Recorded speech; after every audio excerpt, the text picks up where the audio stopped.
Hello, welcome back to the Green Plate Special Garden. I'm Annie. I'm here with my colleague Alex, who's providing filming support today. We also have a microphone, so we're much more professional than we were last week. And I want to start out this video series by just giving you a super broad overview of how you could start your own little gardening project wherever you are. So we've heard from people who might be wanting to start growing for the first time and they don't know where to start and they're overwhelmed by all the resources out there. So I'm going to kind of give you sort of just the basics, and from there you can ask us questions if you want to know more. Go and Google for yourself. But this is what our basic agenda is going to be for today. So first we're going to talk about different spaces that you could consider growing in and what materials you might need for each. We're going to talk about some planting basics, like thinking about directly sowing seeds yourself or transplanting plants. What exactly you can plant right now in your garden in April in the Pacific Northwest, and also some basics on how to plant seeds.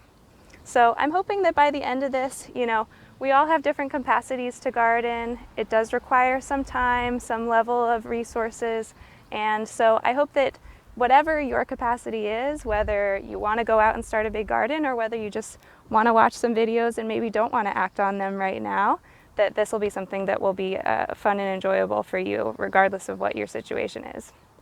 So I was thinking about the different possible gardening situations that you might all be in, and I drew up a chart to sort of help explain, based on these different situations, sort of what are the things that you might need. So you might have a situation where you have some outdoor space where you could be planting in the ground or in a raised bed.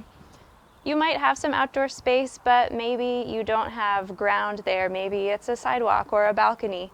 So you might want to be planting outside in containers. Or if you're like me and you don't have either of those outdoor spaces where you live, you might want to be growing some things inside, and that's possible too. So I'm going to go through each of these things and give you sort of simple explanations of what you would ideally have to make those growing situations work. It's important to remember that everybody has different capacities when it comes to gardening, different goals, different abilities, different resources, and especially right now in the world that we're in, it can be hard to get all of the things that you might want to get for a project like this. So don't freak out if you don't have all of the things that I'm recommending here.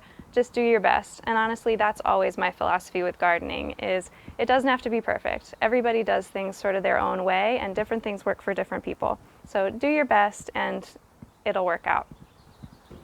In organizing this section, I was inspired by some 5th grade science, thinking about what are the basic things that are needed for all living things to survive.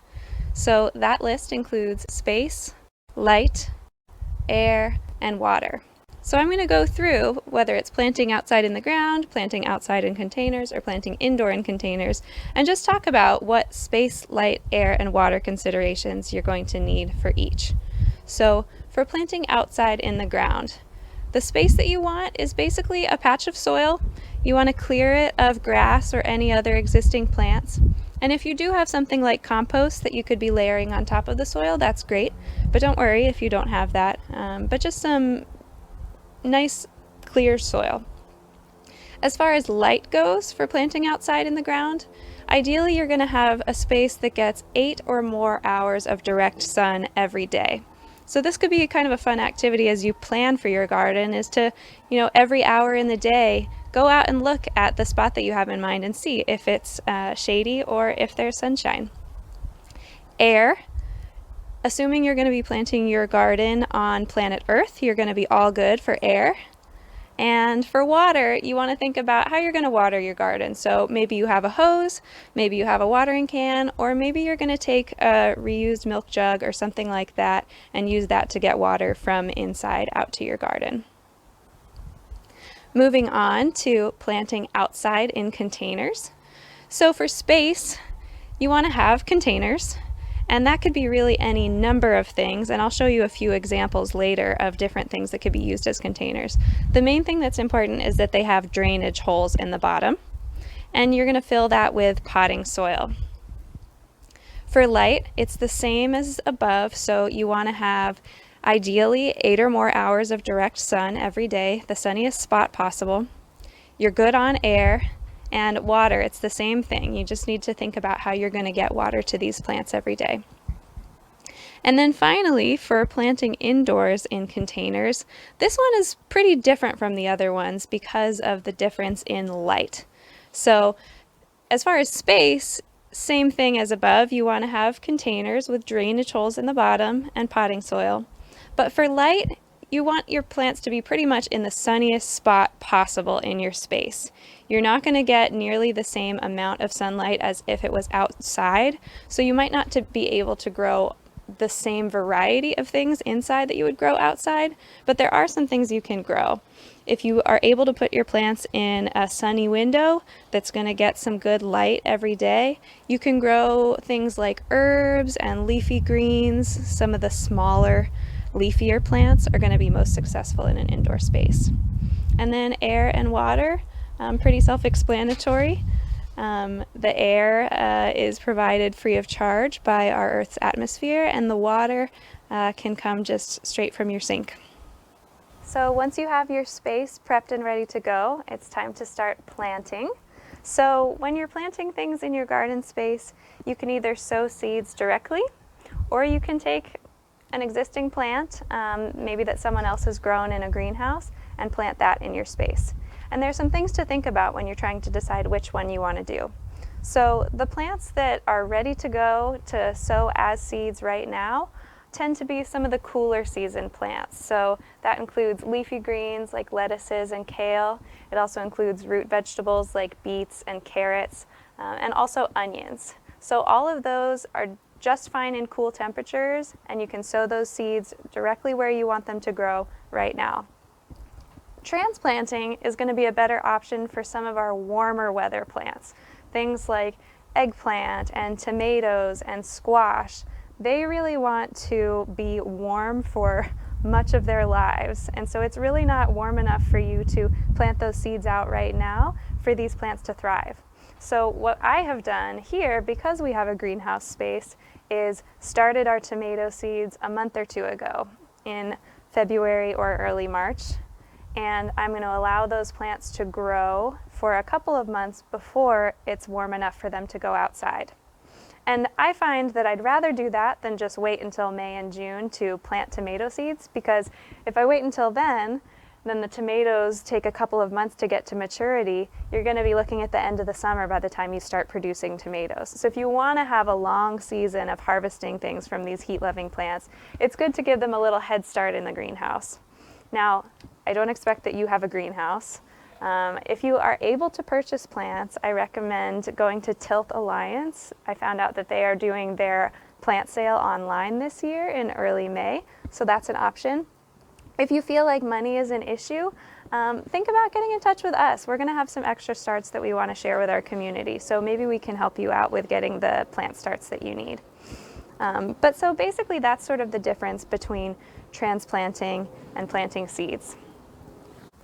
So we have here a variety of planters that you could choose to use. Probably when you think about container gardening, you picture something like these. These are pots that were designed for growing plants in, and you can see they have the drainage holes in the bottom.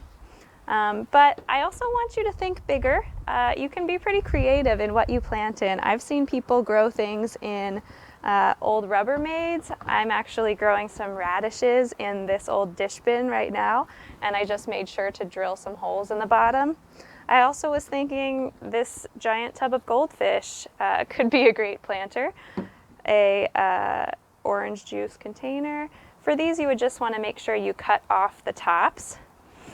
Yogurt container. So really be creative and think about what things you already have, because I bet you could get a lot of gardening started without having to spend much money or go to the store.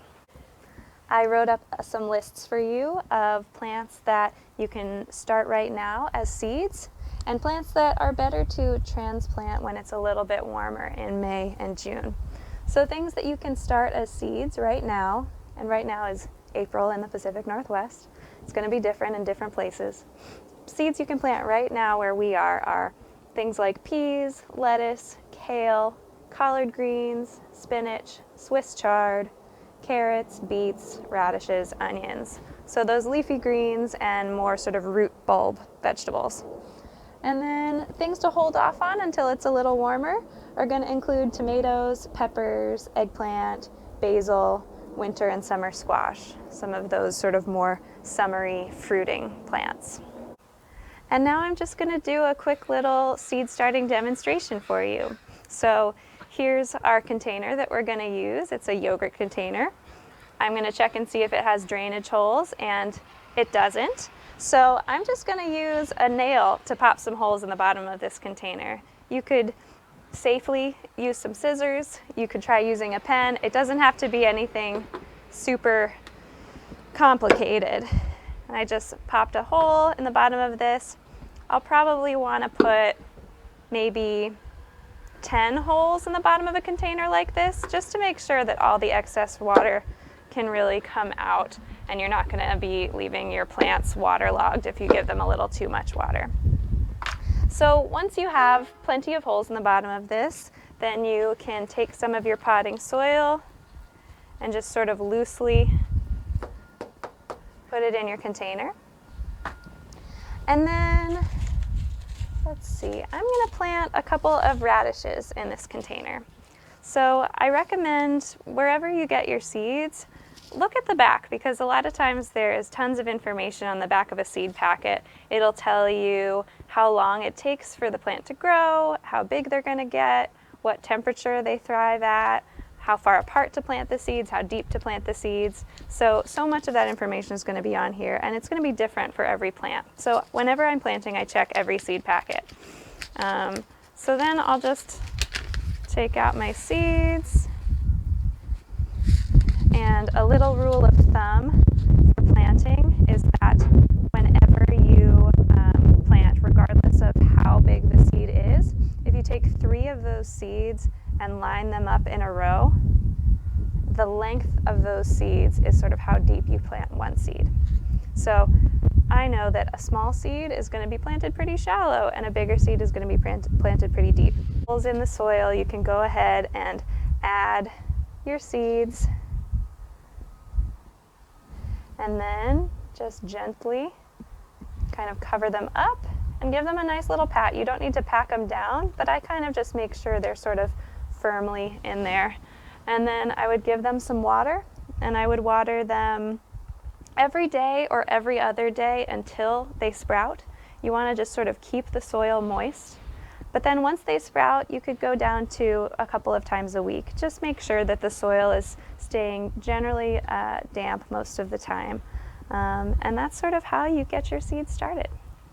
So that's my overview of how to start a little gardening project wherever you are. I'm sure I missed things, so make sure you ask us questions. Feel free to comment below and I'll respond to you. And also continue to let us know what you want other videos to be about in the future. Goodbye for now.